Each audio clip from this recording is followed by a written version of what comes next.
Bienvenidos a la clase de español. Welcome to Spanish class. I'm Mrs. Martinez-Sellan, and I'm sure that I've had the pleasure of meeting some of you already. I've been at Costa for a few years, more than 20. So like I said, I'm sure I've met some of you already, having taught maybe some of your other children. For those of you that I haven't had the pleasure of meeting, I want to just give you a brief introduction tonight. I am originally from Las Vegas, and I grew up in a bicultural, bilingual family where we spent holidays and summertime, anytime really that we could in Mexico with my family. So I grew up speaking both languages simultaneously. I spoke Spanish with my parents and English with my siblings and at school. And like I said, I think I acquired both languages really kind of at the same time. I started teaching actually in Manhattan Beach. When I was in college, I was asked to teach at an after-school program at Penny Camp, where I would teach Spanish for an hour to some of the elementary school kids, and I fell in love with it. I fell in love with teaching, and I fell in love with really sharing my language and my culture with the students. And since then, I have taught at Bishop Montgomery High School, and then transferred to MiraCosta. So I'm very grateful to have spent so many years here in Manhattan Beach and to be able to have taught so many of your children throughout the years. Tonight, I really just wanted to give you a little bit of insight as to what my plans are for this very unusual school year. My goal really is to keep the class as similar as possible to our in-class setting, while at the same time I'm very aware that it's a very different setting. So the challenge is for me to constantly figure out ways of how to keep your kids engaged through different activities, whether it's games, dialogues, partner work, a lot of the same things that really I do when we're in person, but like I said, I'm very aware that it's different when we're on Zoom. So that challenge I think is even greater, to get the kids to stay motivated and to want to come to class and to want to participate. I feel is really of the utmost importance in this setting. So I'm hoping to do that with my enthusiasm, with my variety of activities, and like I said, with their interaction with each other. Because these past few weeks, I really have witnessed that the kids, I think, were ready to have that interaction, even if it is in this setting that we're in. Like always with Spanish classes, there are 4 things that are essential. We want the kids to, write daily in Spanish, to read something daily in Spanish, to hear in Spanish, and obviously to produce and to speak Spanish.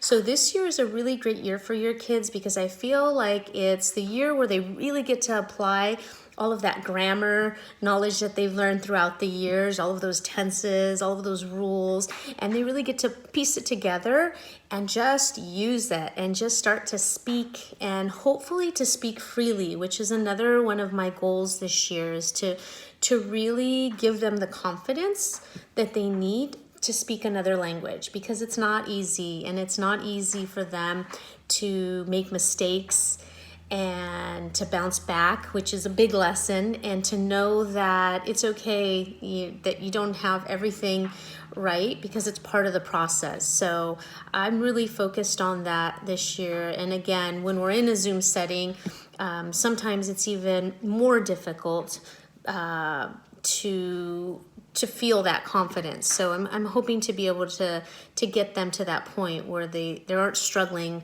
with the confidence, but that they have it and they feel confident speaking Spanish. I often tell parents during back to school night that I wish that they could be a fly on the wall and witness, what we do in class. And there have been many times that I've tried to videotape my classes and show the parents on back to school night so that they get a chance to see what's happening in class.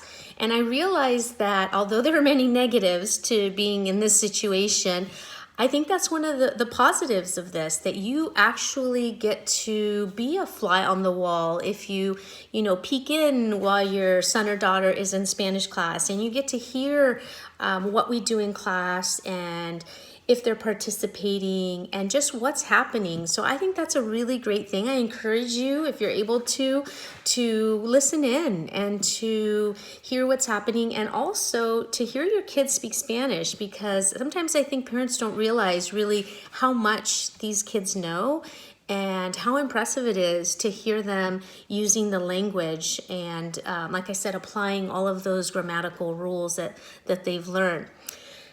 This year, as always, like I tell the kids, it's very important for me to also share with them many things about the culture.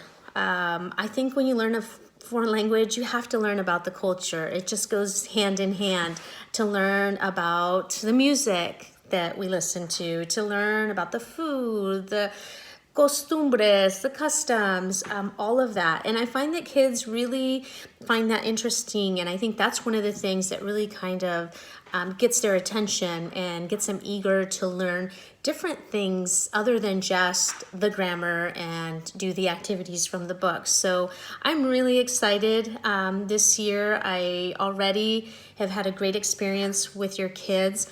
People always ask me, how do you teach high school? Do you like it? And I always tell them I love teaching high school. I'm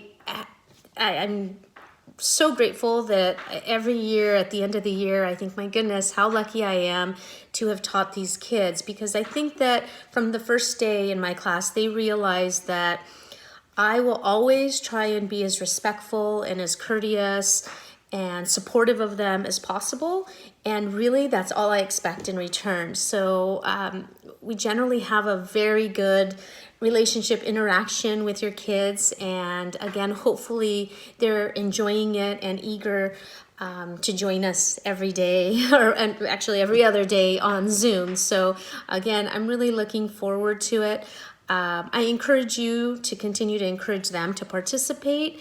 Again, which is essential in learning a foreign language and becoming fluent, and just to, raise their hand as much as possible and to join in on the conversations.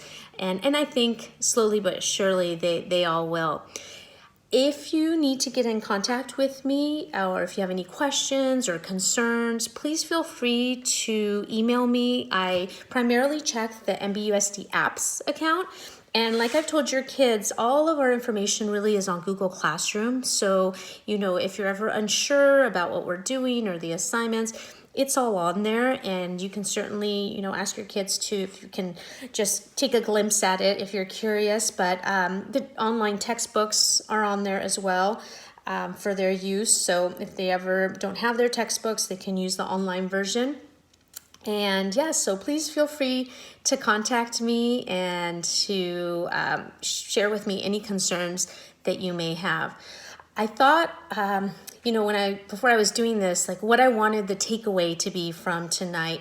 And really the takeaway for me would be that hopefully you realize, as I tell the kids all the time, that I'm here to help your kids succeed. Like I tell them, I would love for everyone to do extremely well and to do the best that they can in my class, and really leave my class not only learning a ton of Spanish, but leave my class with really a love for the language and wanting to continue to speak it and to pursue the Spanish language. So thank you very much for joining me tonight. I so appreciate you taking the time to watch this and for us to at least to connect like this. Thank you so much. Have a great night.